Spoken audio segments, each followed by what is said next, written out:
Oi, boa noite. Sejam todos bem-vindos, bem-vindas.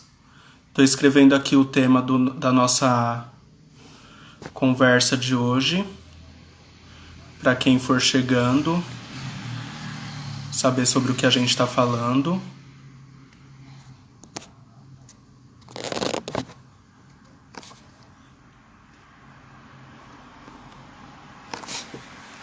Boa noite a todos, a todas. Sejam todos muito bem-vindos a mais uma live aqui da Escola dos Afetos.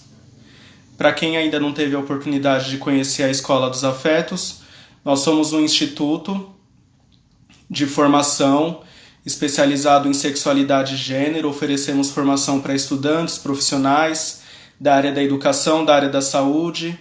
Oferecemos também consultoria, atendimento terapêutico, supervisão clínica. O professor Nicolas acabou de entrar aí, foi meu professor de zoologia na faculdade. É da área de genética também, genética e evolução. Sejam todos bem-vindos e bem-vindas. Daqui a pouco nossa convidada está aí. E como nós estamos aí em junho, que é o mês do orgulho LGBT, né, a nossa proposta aqui todas as quartas-feiras, quando nós fazemos as lives, é pensar um pouco a respeito das questões aí dessa população. Né? Nós sabemos que é uma população que tem demandas bastante particulares, né, bastante específicas. Então, na semana passada, a gente conversou com o psiquiatra Neron Canals, que é lá de Porto Alegre. A gente falou sobre escuta e acolhimento às pessoas LGBTs. Quem quiser assistir está lá no IGTV. E na semana que vem a gente vai falar sobre sexualidade e gênero com o Fabrício Pulpo Antunes. O Fabrício é um adolescente, ele tem 17 anos e ele é pesquisador. Né, ele faz já iniciação científica na Universidade Federal do Mato Grosso. E ele já trabalha com essas questões aí relacionadas à sexualidade e gênero. E a gente vai falar sobre sexualidade e gênero na perspectiva de um adolescente que é pesquisador, né? Então acho que a conversa vai ser bem interessante, vai ser na próxima quarta às 9 horas. E hoje a gente vai conversar aí sobre essa questão da genética, né? Existe uma discussão bastante grande, né, na ciência se a homossexualidade, a transexualidade, elas teriam origem genética ou se elas seriam aí um comportamento socialmente aprendido, né? Se as pessoas nasceriam aí com as suas orientações sexuais ou identidades de gênero definidas, ou se o ambiente onde elas vivem é quem dariam aí esse contorno em torno da sua sexualidade e do seu gênero. Né? Existem bastante estudos em ambas as áreas, né, em ambas as perspectivas, e hoje eu convidei uma pessoa bastante especial, né, que é minha colega. Nós já demos um curso juntos o ano passado e pretendemos oferecer outros cursos, né, aí a depender do que vai acontecer com relação à pandemia, né, se vai ser online ou presencial, mas em breve vocês vão receber aí as novidades. A gente já está organizando um novo curso sobre sexualidade e gênero. E a Eliette, ela é bióloga, né, graduada em Ciências Biológicas pela USP. Ela é mestre e doutora em genética pela USP também, né, então é uma pessoa que tem bastante experiência e que tem bastante conhecimento nessa área, né, alguém que vai poder nos ajudar bastante aí a pensar essas questões e a compreender um pouco essas questões do ponto de vista biológico, genético e neurocientífico, né. Então não teria pessoa melhor para eu chamar, porque além de ser minha colega, que eu conheci através da Kátia, né, e que foi um presente que a Kátia me deu, né, ter me apresentado a Eliette. Então, assim, a nossa proposta aqui é conversar sobre essas questões, né. Eu quero já dar as boas-vindas aí para quem está entrando agora, para quem está chegando, e dizer que vocês são muito livres para fazerem perguntas, questionamentos, contarem experiências que vocês tenham tido. Fiquem sempre muito à vontade, né? Esse espaço também é de vocês, ele é construído em conjunto com todos vocês. E é isso aí, eu vou chamar a nossa convidada. Deixa eu ver se ela já está por aqui. já está aqui para entrar já na nossa live. Aê, Olá, chegou. olá, tudo bem? Tudo bem, e você? Tá me ouvindo bem? Tô sim. Então tá bom. Seja muito bem-vindo, né? Fico muito feliz de você ter aceitado aí o meu convite, né, para a gente fazer essa conversa que eu acho que é tão necessária, né? Esse tipo de tema é necessário ser abordado em qualquer momento, mas agora ainda mais, né? Tanto pelo momento político que a gente está atravessando, quanto pelo fato de estarmos aí no mês do orgulho LGBT, que ia mais, né? Então, a nossa proposta aqui é poder conversar sobre essa temática. Sim, já está aí com uniformizada, né? Então, eu queria te dar as boas-vindas, agradecer a você, né, pela disponibilidade, por poder compartilhar com a gente aí o que você tem estudado, o que você tem aprendido. E é isso. Aí eu já comecei a te apresentar, mas queria que você pudesse aí se apresentar com mais detalhes para quem ainda não te conhece. E é isso. Seja bem-vinda, Eliette. Bom, Fernando, muito obrigada pela oportunidade, muito obrigada por ter me convidado, me sinto honrada. Você também foi um presente que a Kátia possibilitou, fez um curso seu e ficou apaixonada pelo curso, por você. E aí depois tivemos vários projetos e vamos ter outros, né? E mais um Sim. agora se concretizando, que é essa live. Aham. Quero agradecer a todas pessoas, a todos, todas, todos. E, hoje é um momento da gente talvez não ter tanta preocupação com A ou com O, né, com esse Uhum. dualismo, ainda que ele tenha bastante importância na sociedade. E um monte de gente muito querida que eu estou percebendo que está entrando, pessoas que fizeram parte, inclusive, da minha formação. Eu sei que é Uhum. indelicado citar nomes, mas não poderia deixar de citar a Maria Cristina, que me deixa até emocionada de estar aí, porque fez um mestrado e doutorado comigo, com o Dr. Paulo Otto. Então, fico muito feliz. E colegas de trabalho, colegas da vida inteira, a Kátia, família, tá bom? Pessoas da faculdade. Então, muito obrigada a todos, tá? Então, eu vou falar, me apresentar um pouquinho. Eu sou bióloga de formação e sempre quis ser professora de biologia. Os meus alunos já estão até cansados de ouvir essa história, porque eu fui fazer ciências biológicas para ser professora.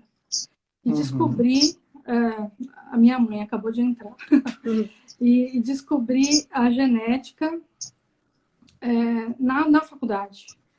E me encantei por aquele conhecimento todo, não deixei de gostar da licenciatura e da docência, sempre fui professora em diferentes modalidades, mas comecei a estudar a genética. E comecei a estudar a genética na perspectiva da doença. Então, eu Uhum. trabalhava com aconselhamento genético. Então, genética associada com doenças.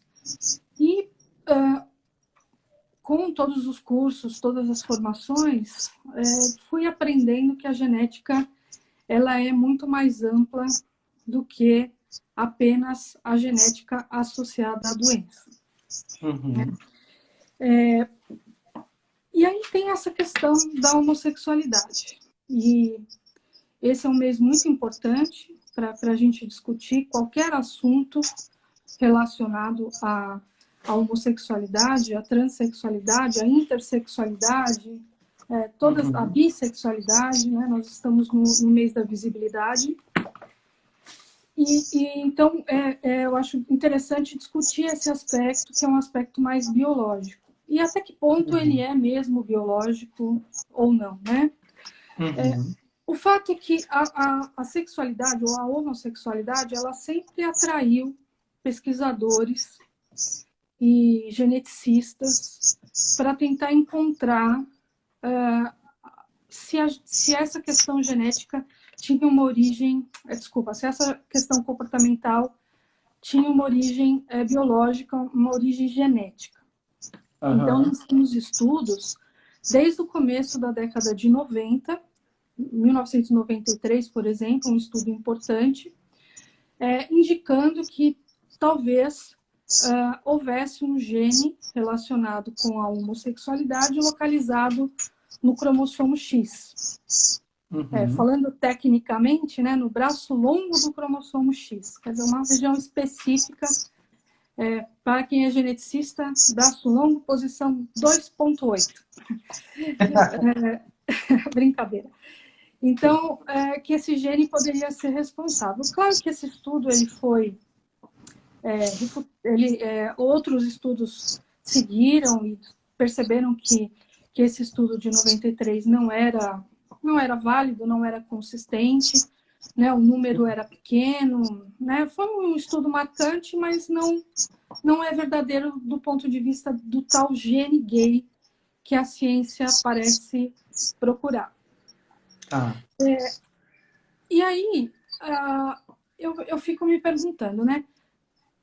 Qualquer coisa você me interrompe, tá, Fernando? Tá bom. Eu fico me perguntando por que então, desde a década de 90, a gente tenta, eu falando como geneticista, a gente tenta encontrar essas questões biológicas e genéticas para a homossexualidade.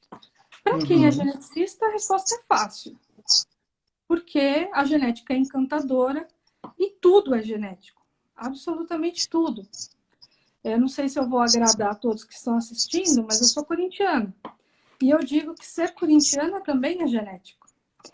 Todos os traços comportamentais, tudo na nossa vida é genético. Por quê? Porque genética envolve DNA, que envolve a formação de proteínas. E as proteínas, elas são hormônios, são neurotransmissores, atuam no nosso cérebro, né? Atuam no nosso corpo como um todo. A grande dificuldade é saber como esses comportamentos são genéticos e quão genéticos eles são. Porque quando a gente fala em genética, automaticamente a gente pensa em um gene. A gente pensa num determinismo. Tudo ou nada. E a genética não é isso. Né? A genética não é só o estudo da hereditariedade, como Mendel propôs. A genética é o estudo do DNA hoje. Então, a biologia molecular com a hereditariedade, é claro. Então, nós temos genéticas determinadas por um único gene, genéticas determinadas por vários genes, mais os fatores ambientais e outras genéticas. E até hoje, o estudo da epigenética, que eu vou falar depois. Então, não tem como a homossexualidade, sendo uma questão de comportamento, não ser genética. Certo? Tá. Aí eu vou só te interromper para aproveitar esse gancho que você deu sobre a genética, porque assim, no campo de estudo da sexualidade humana, sexualidade de gênero, existe aí uma briga muito grande, né? Como em várias outras áreas do conhecimento, entre as ciências médicas e biológicas e as ciências sociais, né? Como se uma estivesse sobreposta, né, sobrepondo a outra, enfim. E como se houvesse um certo e um errado. E aí eu queria que você pudesse falar um pouquinho também, né, porque eu também tenho formação em biologia, né, então acho que me identifico bastante com esse seu discurso quando você fala sobre a genética, porque muitas pessoas não entendem que a genética também compreende esses fenômenos humanos também do ponto de vista ambiental e social, né? Porque acho que quando as ciências sociais, por exemplo, tende a tornar as ciências médicas ou biológicas como inimiga, ignora o fato de que existem vários fatores sociais e ambientais que também, e acho que a epigenética está aí para dizer isso com muito mais clareza, né? Então, eu queria que você falasse um pouco sobre isso, né? Sobre esse dualismo que existe na área científica e até que ponto a genética também sai dessa questão aí que você até estava falando como um determinismo, né? Então, realmente, o dualismo, até que você citou, ele predomina na nossa sociedade ocidental. Então, é a mente e o corpo, né? Como se a mente não fizesse parte do corpo. Eu não entendo muito essa ideia. É o bem e é o mal, é o masculino e o feminino. É a homossexualidade que ou é biológica ou é social, ou é uma construção. E a gente sabe que as coisas são muito mais complexas que isso. Mas eu acho que essa questão, ela também vem de um outro ponto de vista. Um pouco por culpa da própria genética, que sempre esteve associada a doenças. Então, quando a gente pensa na homossexualidade, a gente, sendo estudada geneticamente, a gente volta para um passado de que essa característica é uma doença. E a gente sabe que ela, né, com certeza, desde a década de 90 já foi abolida dessa classificação, né, pela Organização Mundial da Saúde. No Brasil, desde a década de 80, tá? Então, o Brasil ainda foi um pouco mais avançado de retirar dos transtornos mentais e psiquiátricos. Se não é uma doença, então por que eu vou estudar geneticamente? Aí a gente tenta pensar em alguns aspectos que são bem polêmicos. Por exemplo, eu vou dizer que existe um determinismo biológico para poder fazer a criação de um embrião que eu consiga manipular geneticamente para que ele não venha desenvolver a homossexualidade? Ou então eu vou fazer esse estudo para fazer uma reorganização genética, uma terapia gênica. Então, essas questões que a psicologia discute tanto, a gente vai reforçar essa ideia, fazendo terapia gênica para que uma pessoa deixe de ser, e etc. Ou será que esses estudos eles poderiam acalentar aquele que é homossexual do ponto de vista do eu não escolhi? Sim. Né? Então, existe uma coisa inata. Infelizmente, a genética ela não vai ajudar em nenhuma dessas coisas. Ou felizmente, né? Terapia gênica, essas coisas, felizmente que ela não vai ajudar. Por que eu digo isso? Porque tem alguns estudos, esses estudos são muito bonitos, eles são de 2007, 2008, e são estudos muito bonitos que demonstram uma coisa que a gente chama em genética concordância entre gêmeos. Então, uma das maneiras de verificar se uma característica é genética ou não é genética é fazer um estudo verificando se gêmeos monozigóticos, ou seja, aqueles que a gente chama de gêmeos idênticos, eles são idênticos, os dois são homossexuais. Né? Ou aí eu também posso estudar gêmeos dizigóticos, então aqueles gêmeos diferentes. Então eu verifico se os dois são homossexuais. E ainda faço uma terceira pesquisa para verificar a semelhança entre irmãos não gêmeos. Quando eu faço esse estudo, eu chego numa taxa de concordância e com testes estatísticos eu chego até uma herdabilidade. Então, eu consigo verificar quanto daquela característica comportamental é genético. Usando só métodos, né, empíricos e estatísticos. Estudos importantes demonstraram que, por exemplo, a taxa de concordância entre homossexuais masculinos de gêmeos iguais, monozigóticos, é 56%. E mulheres, cerca de 48%. Ou seja, desses gêmeos estudados, essa é a porcentagem de homossexuais. Isso, e que os dois são. Quando um é homossexual, o outro também é. Tá? Então, os dois chegam próximos aí da metade, mais ou menos, da amostra. Sim, só que como esse cálculo não é tão simples, né, tem uma série de etapas, Então, os pesquisadores chegaram em uma herdabilidade de 20%. Então, 20% seria, o que seria a herdabilidade? A probabilidade dessa característica, né, a homossexualidade, então, ter componentes genéticos. Aham. Isso é estatística, isso é um método que é usado até hoje, mas é um método clássico, método que é usado desde a década de 60, quando não tinha tanta biologia molecular, então era o que era possível de se fazer. Mas ele é usado até hoje, esse método da concordância entre gêmeos e da herdabilidade. Se a herdabilidade é 20%, então essa possibilidade genética, 20%, aí eu pergunto, e os 80%? Esses 80%, o que significa isso, né, na prática? O que significa os 20% e os 80%? Significa justamente a complexidade da homossexualidade. Né? Então, que ela quando eu pego esses 20%, não significa que não tenha os fatores sociais, psicossociais, familiares, certo? E quando eu pego os 80%, como somente de fatores ambientais, também não significa que não tenha genética ali. Percebe?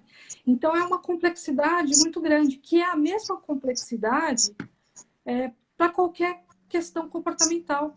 Então, por isso que eu falo, a gente estuda a homossexualidade, as pessoas estudam a homossexualidade, é um mistério, né? O porquê, talvez a gente possa discutir isso um pouco, muito por conta do preconceito, dessas questões que eu citei anteriormente, mas se nós estudássemos a heterossexualidade, teríamos uma amostra maior?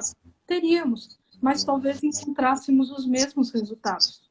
Sim. Entende o que eu quero dizer? Ou qualquer outra característica, como eu disse, uma característica simples, talvez, como eu brinquei da questão do time de futebol, a herdabilidade talvez fosse pequenininha, porque a contribuição genética talvez fosse pequena, talvez seja mais uma questão cultural, familiar, né?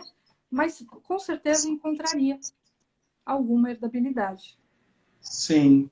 Sabe que quando você falou dessa questão entre os 20% e os 80%, eu lembrei do estudo do Kinsey, né? Para quem não conhece, o Alfred Kinsey foi um biólogo que na década de 50 fez um estudo enorme, assim, um dos primeiros estudos epidemiológicos. Ele era um biólogo que estudava mosca, né, em uma universidade dos Estados Unidos, e ele começou a ficar curioso com o comportamento sexual dos seus alunos, e ele resolveu fazer um estudo, e ele fez um estudo que, para a época, né, porque pensa que naquela época não tinha softwares estatísticos, não tinham computadores, não tinham todas essas ferramentas tecnológicas que nos ajudam hoje nas pesquisas. Ele fez um estudo com cerca de 7 mil estudantes e ele chegou, né, ele elaborou então a escala que a gente chama de escala Kinsey. Né, e quando você fala sobre essa questão aí dos 20%, dos 80%, de que tem uma variabilidade aí porque tem questões sociais envolvidas nisso, eu lembro do Kinsey porque hoje a maioria das pessoas costuma diferenciar as orientações sexuais em 3: homossexual, heterossexual e bissexual. Mas na tabela do Kinsey, né, na escala Kinsey, ele nomeia 7 tipos de orientação sexual. Então, acho que dá para pensar um pouco sobre isso que você falou. Por quê? De acordo com ele, entre o homossexual exclusivo e o bissexual, existem mais 2 níveis. Um que é homossexual com frequência e eventualmente heterossexual. Quer dizer, ele não é nem totalmente homossexual, mas ele também não é bissexual. Porque para o Kinsey, o bissexual seria aquele que tivesse desejo sexual igual para homens e para mulheres. Né? Mas entre essas duas possibilidades existem várias outras, né?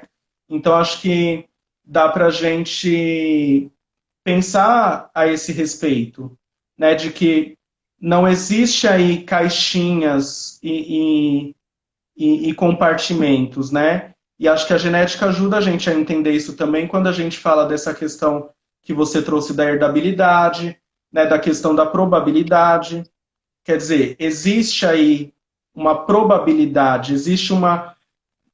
Se a gente for pensar do ponto de vista psicanalítico, Freud dizia que todos nós somos bissexuais de cara e que cada um vai inclinando ou para um lado ou para o outro, né?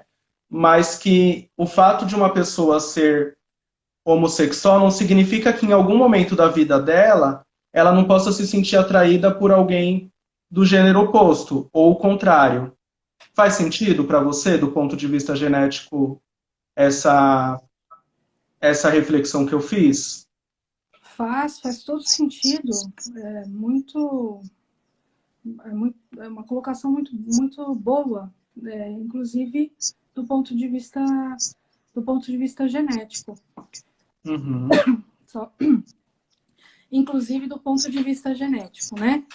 Você falou do Freud, claro que nesses 80%, ou mesmo nos 20%, quer dizer, em toda a sexualidade, nós temos todas as funções, todas as ideias psicanalíticas, não é? Como também você citou Freud, temos que analisar a criança que existe no adulto, e temos, se for pensar até numa seguidora do Freud, a Melanie Klein, o bebê que há na criança. Então, essas questões todas, essas funções todas, essas relações com a mãe no primeiro momento, com a família, é claro que determinam questões do comportamento e da sexualidade. A minha pergunta é sempre assim, por que numa mesma família, eu sei que a criação não é a mesma, a situação é diferente, é impossível você sabe melhor que eu, né, terapeuta, sabe dessas relações, mas por que às vezes comportamentos familiares interferem de uma forma tão profunda em alguns e de uma forma tão leve em outros? Né? Uma genética muito semelhante dentro de uma mesma família. Né? Às vezes, uma genética idêntica do ponto de vista clássico, que é o caso dos gêmeos monozigóticos. Então, tem que ter outros fatores.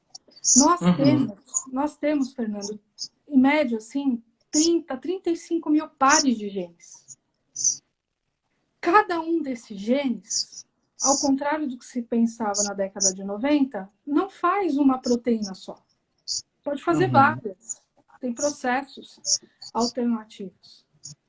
Então, você imagina a interação que existe entre esses genes. Sim. Então, um gene para funcionar depende da ativação da proteína de um outro gene. Tudo é interação gênica. Quase que não existe mais uma genética mendeliana de um gene, uma característica. Quando a gente vai estudar a fundo, a gente estuda muito genes. Né? Tem um exemplo, tem vários exemplos, se pensarmos em termos de aconselhamento genético, mas assim, não vem ao caso. Mas a genética ela é muito complexa. Então, a interação desses genes é o que nós somos. Só que como que a gente vai descobrir essa interação? A gente tenta descobrir fisicamente e funcionalmente. Mas aí a gente está engatinhando na complexidade da interação desses genes para funcionamento da célula, criação de tecido, desenvolvimento. Imagina o desenvolvimento do cérebro, a complexidade que é, né, o gatilho genético. E qualquer modificação nesse gatilho, é óbvio que nós vamos ter modificação na função cerebral. E nós somos um corpo, né, não dividido em mente e corpo. Somos tudo. Eu acho muito curioso, inclusive, eu ainda vou comentar sobre a escala Kinsen que você falou, mas eu acho muito curioso que a gente tem a intersexualidade, né, separada da transexualidade. Eu vou falar uma coisa que talvez seja extremamente polêmica. Você já me ouviu falando isso, né? Para mim é quase uma coisa só. Porque a intersexualidade existe uma discordância né, das estruturas sexuais com o corpo, né? Então, aspecto feminino com uma genitália masculina, por exemplo, ou um cromossomo masculino, enfim. A transexualidade não é muito diferente disso, porque ela interfere nas estruturas cerebrais. Mas existe uma disforia, um sofrimento, porque a pessoa não se adequa àquilo que ela se vê. Né? Então, isso intersexualidade, transexualidade, a gente já está num terreno que é bem mais biológico. Né? Muitos estudos estão sendo produzidos, desenvolvidos, né, nessa parte genética. Não acredito que a gente vá chegar a uma conclusão. Mas vai ser mais fácil chegar a fatores biológicos mais consistentes do que a homossexualidade. Entende? Porque a gente tem questões que são realmente diferentes, né? Corpo, como a gente vê o corpo, a genitália, são coisas bem diferentes. Tá? Quer dizer, pode desculpa, só para a gente pensar um pouco nisso que você falou, então, do seu ponto de vista, tem uma questão aí, já a gente responde, do Antônio. Essa questão que você trouxe, né? Então, do seu ponto de vista, a diferença entre a intersexualidade e a transexualidade é porque na intersexualidade teria aí uma marca anatômica que deixaria essa diferença mais evidente, digamos assim. Sim. É mais ou menos isso? É mais ou menos isso. E foi o Antônio perguntou, não é? Antônio, aliás, obrigada por assistir. Ele perguntou se pode se falar em cérebro masculino e feminino. Certo. Existe, sim, diferenças anatômicas entre o cérebro masculino e o cérebro feminino. Então, nós temos algumas diferenças e temos também diferenças no funcionamento. Essas estruturas cerebrais, durante o desenvolvimento, elas se tornam diferentes por conta de presença ou ausência de receptores para andrógenos, por exemplo, para testosterona.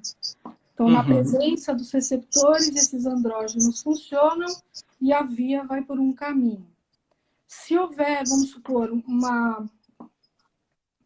uma identificação feminina, né? Uma declaração feminina, digamos assim, num corpo masculino, provavelmente você tem alguma alteração genética que modificou o receptor e provocou.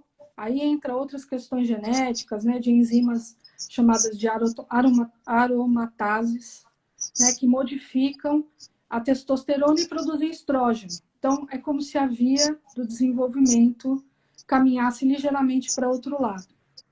Tá, então nesse caso seria uma pessoa que nasceu geneticamente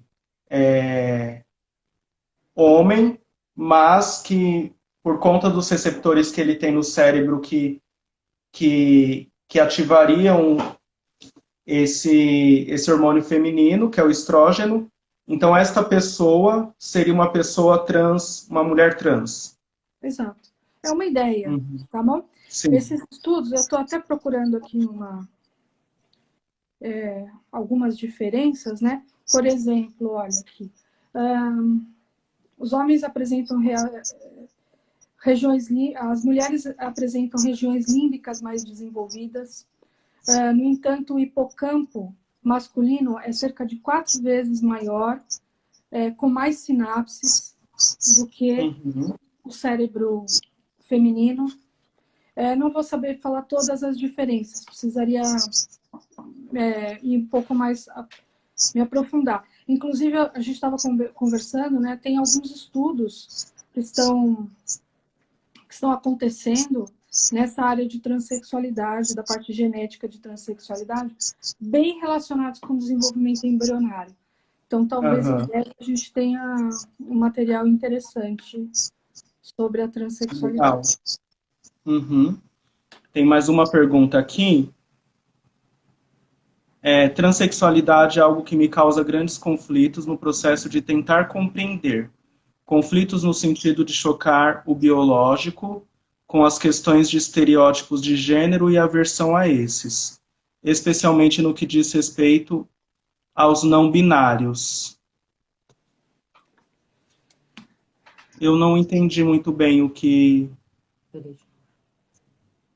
ela quer saber. Se você puder explicar um pouco melhor, M. Burba, Biologia. Marcela. Marcela? Deixa eu ver aqui. Tá. Transsexualidade é algo que me causa grandes conflitos no processo de tentar compreender. Conflitos no sentido de chocar o biológico com as questões de estereótipos de gênero e aversão a esses. Também não consegui entender a pergunta. Acho que é talvez uma colocação, né? Um questionamento, talvez um conflito. Claro que todas essas questões elas não são novas para a gente. Sim. Elas são muito antigas na história da humanidade, mas a reflexão sobre essas questões, infelizmente, são novas, então a gente está aprendendo ainda com essas questões. Podia estar muito mais desenvolvido e muito mais avançado com tudo isso, né? Uhum. E assim, eu acho que tem uma questão aí. Eu pensei que era ela que tinha falado.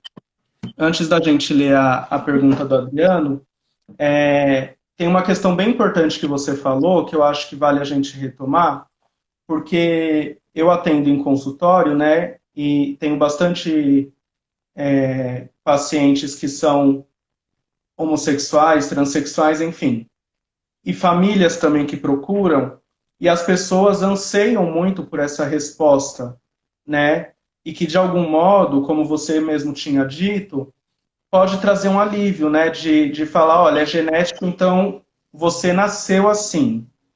Pode ser que essa ideia de que a pessoa nasce assim tira dela essa responsabilidade ou tira da família esse olhar de que a pessoa escolheu, enfim, né? Tanto que a gente já nem usa mais o termo opção sexual e sim orientação, justamente por conta disso. Que a gente sabe que não é uma escolha. Então, assim, até que ponto a genética, né? Você já falou um pouco sobre isso, mas acho que é importante aprofundar, porque quando a gente pensa de que a homossexualidade ou a transexualidade teria origem genética, pode levar as pessoas a compreender isso, então, como uma anomalia, ou como uma malformação, ou como uma variação genética, entende? Né? Então, me parece que, de certo modo, isso pode trazer um alívio para muita gente, no sentido de saber, ufa, não tem nada a ver comigo, né? Mas, por um outro lado, eu acho que pode voltar, ainda mais por essa dicotomia que a gente vive, né? No sentido de que se é biologia, tem a ver com doença, como foi o que você disse aí no início da sua fala, né? Então, quer dizer, como que a genética pode ajudar neste sentido de despatologização, que é algo que a gente já vem lutando aí há algumas décadas com relação à despatologização das orientações sexuais e das identidades de gênero? Tá. Então, eu acho que para falar sobre essa sua pergunta, ainda vou falar sobre a escala, tá? Não esqueci, está aqui na minha sequência. Tá bom. No ano passado, Fê, em agosto do ano passado, foi publicado um estudo gigantesco, multicêntrico, envolvendo pesquisadores do MIT, de Harvard, Massachusetts, várias universidades, estudos que foram principalmente desenvolvidos na Inglaterra, mas também em outros países. E o resultado desse estudo ele foi publicado no ano passado, em agosto, na Science, né? A maior revista de divulgação científica que nós temos, né? Esse estudo ele foi comandado pela Andrea Gana, né? E qual foi a ideia desse estudo e o que ele concluiu?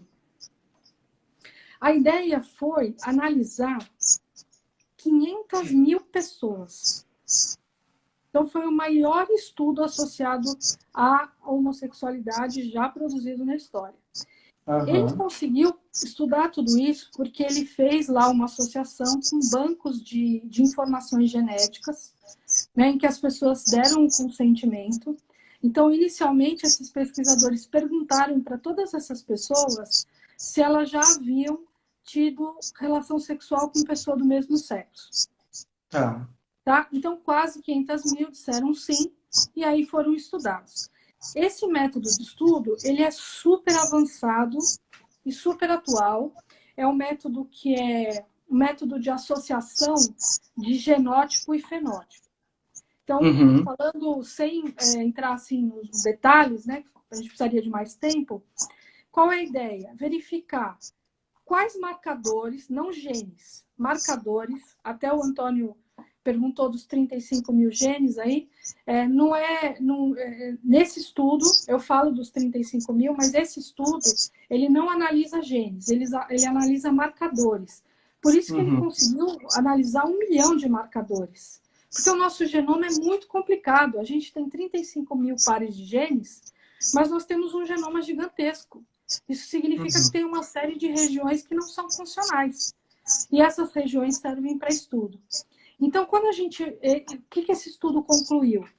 Cada vez que havia uma semelhança no marcador com comportamento homossexual, ele dava uma opção de algum gene que estivesse ali na redondeza que pudesse ser candidato a ser estudado.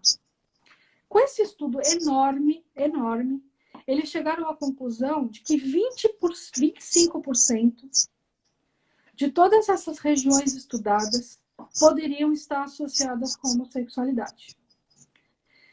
O que isso causou na comunidade homossexual e na comunidade das pessoas que não gostam da genética? Né? Felicidade. Se só 25%, aí começa aquela informação errada, né? 25% dos genes estão associados com sexualidade. Se fosse dos genes, era muito. E as pessoas estão dizendo que é pouco. Sim. Entende? Só que não tem nada a ver com 25% dos genes, de regiões, de associação. Aí sim é pouco. Então a gente volta àquela ideia.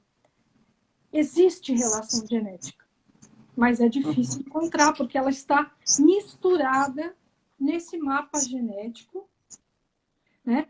E desses 25%, eles foram aprofundar o estudo. Aí eles foram procurar genes.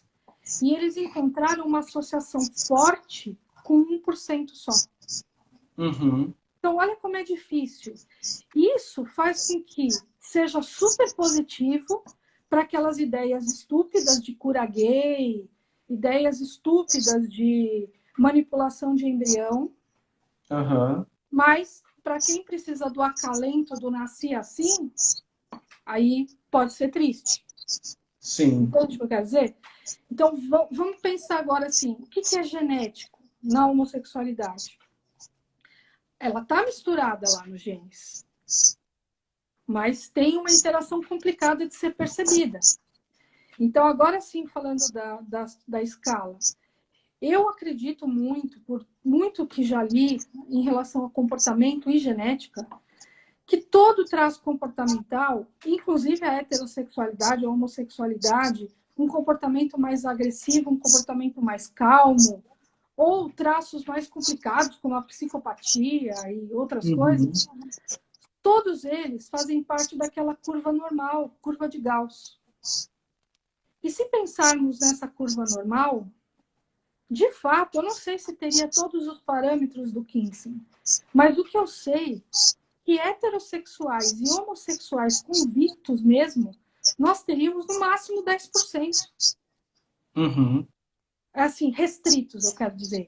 E teria uma proporção aí de 80%, 90% de pessoas bissexuais. Só que isso é extremamente polêmico. Polêmico porque, primeiro, a gente vive na questão do dualismo. Então, eu preciso ser homem ou mulher, e se eu sou homem, eu preciso me relacionar com mulher, e se eu sou mulher, eu preciso... Porque as pessoas dizem que isso é normal. E não existe normal na questão biológica. Existe aquela ideia clássica dos bonobos que são... É uma espécie muito parecida. O professor Nicolas que falou aí sobre isso, né? Você leu a pergunta dele? Não. O Nicolas foi meu professor de zoologia na faculdade. Ele está falando assim: em chimpanzés bonobos pânicos, o comportamento poderia variar em toda a escala Kinsey. Existem estudos genéticos com esses primatas? Não tem estudos genéticos com os bonobos, só os estudos comportamentais de observadores e curiosos. Então, tem um livro muito interessante chamado Eu, Primata, que ele demonstra como as fêmeas de bonobos utilizam a prática homossexual para distração, para diversão. Elas continuam se reproduzindo com os machos. Interessante então, isso, né? Quando elas ficam sozinhas e os machos vão buscar alimento, elas se distraem com práticas homossexuais, uma estimulando a outra, enquanto cria os filhos. Isso é legal para a gente pensar, né? Porque a gente ainda vive em uma sociedade que associa muito o sexo, a relação sexual à procriação, né? Então, acho que dá para a gente pensar aí que esse estudo com esses macacos ajuda a gente a entender que o sexo também é para o prazer, não só em humanos, né? Aí só para a gente tá se aproximando dos 10 últimos minutinhos aqui, infelizmente, mas com certeza a gente vai marcar outras conversas como essa, porque eu estou adorando. Aí só para a gente ler aqui as perguntas que foram feitas, a Marcela diz, completando aquilo que ela havia dito, né? Me parece muito relacionado à versão a estereótipos de gênero. Acho que agora eu entendi a questão que ela traz, que acho que ela diz que, pelo que eu entendi, depois ela pode confirmar aí, ela está dizendo que o sofrimento das pessoas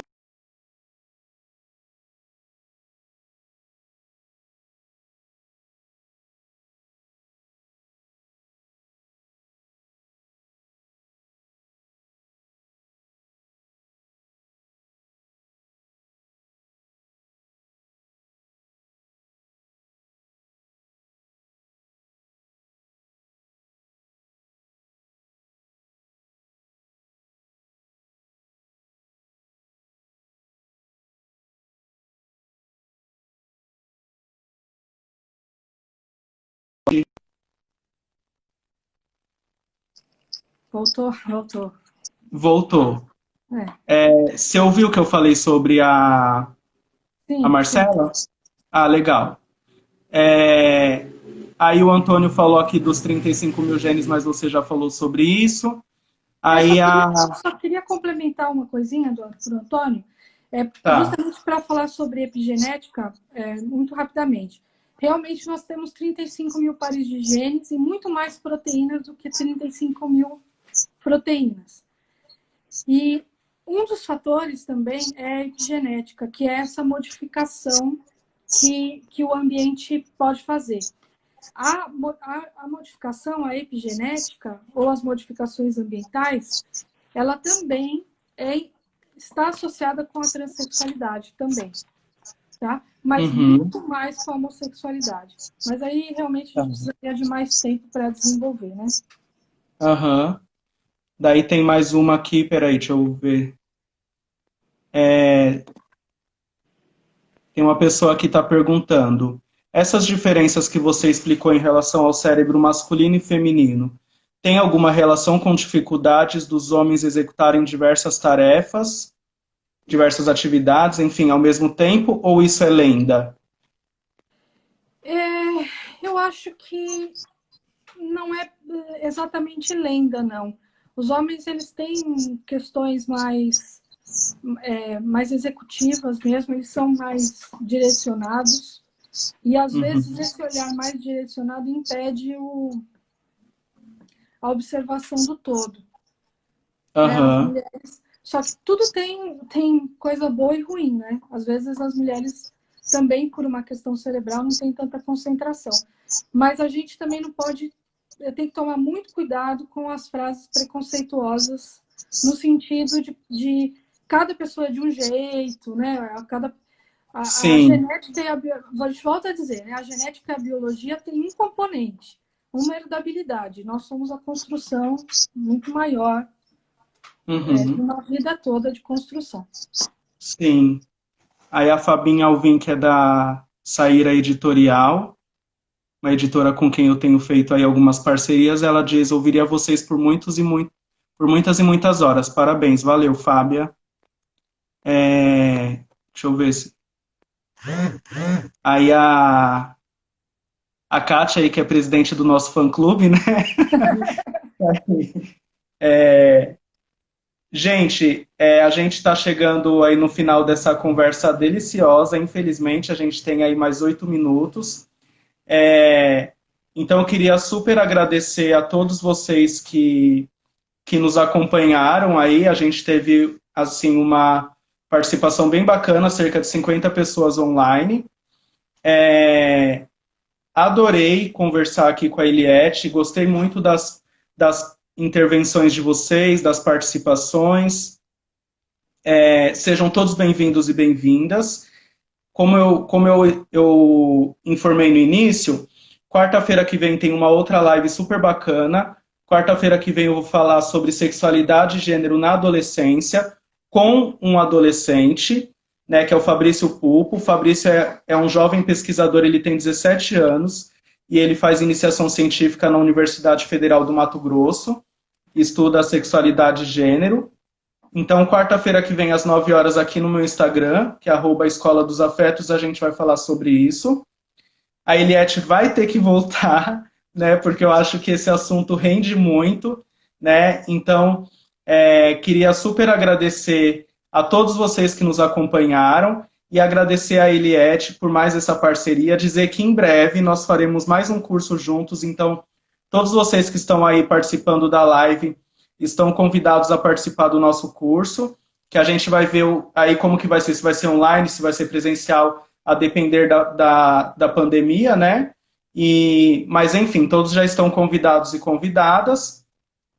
Quem estiver aí me acompanhando através das redes sociais da Eliette, fiquem à vontade para me seguir no Instagram, que é @Escola dos Afetos. Sigam a Eliette também, aqueles que estão nas minhas redes sociais, que é @Eliette Pardono. E eu queria aí passar, a gente tem aí 6 minutos para encerrar, queria que você trouxesse as suas considerações finais, se tem alguma coisa que você gostaria de falar que a gente acabou não abordando. E, enfim, super te agradeço.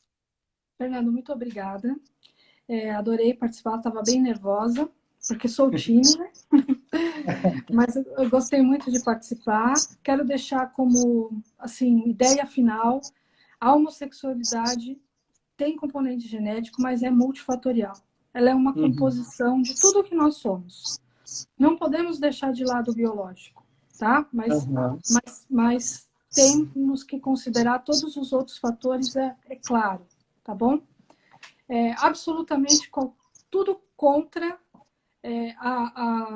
essas ideias de reversão, porque a homossexualidade, até por conta da bissexualidade que a gente discutiu, ela pode ser uma escolha sim.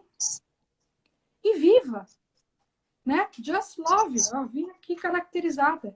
Cada um que viva a sua vida da forma como achar melhor. Isso é amor, mais amor. Né? Eu acho que o que a gente tem que desejar é mais amor, mais Uhum. tolerância, porque preconceito, infelizmente, também tem aspectos genéticos, mas tem uma construção social muito triste. Então é isso que a gente quer deixar de lado. Agradeço a minha família, que eu já vi que está aí, alunas, alunos, pessoal do Cervantes, queridos, pessoal das faculdades, a Kátia, enfim, chefes e ex-chefes, e aí ou tô ferrada ou tô bem na fita, né? Tá bem na fita, com certeza. Então, Obrigada, assim, Fernanda. Queria agradecer mais uma vez, né, dizer mais uma vez da importância da gente abordar esses temas, né, principalmente por conta desse momento político que a gente vem atravessando, né, que é um momento que tem tentado calar as nossas vozes, né, que é um momento que tem tentado mandar a gente de volta para o armário, mas a gente não vai voltar, né? E então eu queria dizer que é muito bacana poder fazer essa conversa e ver que tem tantas pessoas interessadas nesse tema, né? Quer dizer, pelo menos para mim, né, enquanto um profissional da área de sexualidade, é bastante motivador saber que tem tanta gente interessado e querendo contribuir aí para essa discussão. Né? Então a gente encerra essa live agradecendo mais uma vez a todos vocês que participaram, que nos assistiram, agradecendo mais uma vez a Eliette, convidando mais uma vez para a próxima quarta-feira às 9 horas aqui no meu Instagram, e dizendo que nós consideramos justa toda forma de amor. Um Exatamente. abraço para todos vocês, boa noite, beijão, Eliette, e valeu pela participação. Beijão. Tchau, gente. Até Tchau. mais.